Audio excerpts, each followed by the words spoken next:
یه پاییز زرد و زمستون سرد و یه زندون تنگ و یه زخم قشنگ و غم جمعه عصر و غریبی حسر و یه دنیا سؤال و تو سینم گذاشتی جهانی دروغ و یه دنیا غروب و یه درد عمیق و یه تیزی تیغ و یه قلب مریض و یه آه غلیظ و یه دنیا محال و تو سینم گذاشتی. رفیقم کجایی؟ دقیقا کجایی؟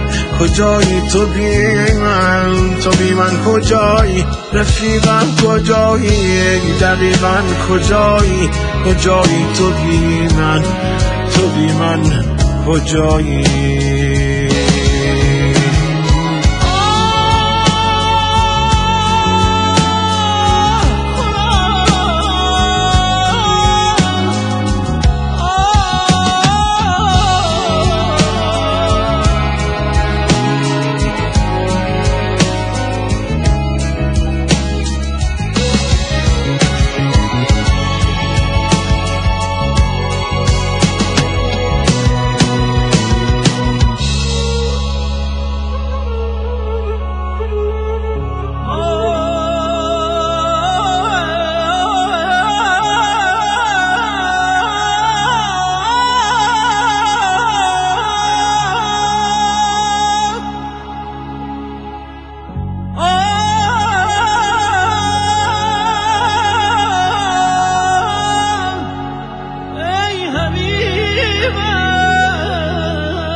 یه دنیا غریبم کجایی عزیزم؟ بیا تا چشام تو چشمات بریزم. نگو دل بریدی خدایی نکرده، ببین خواب چشمات با چشمام چی کرده.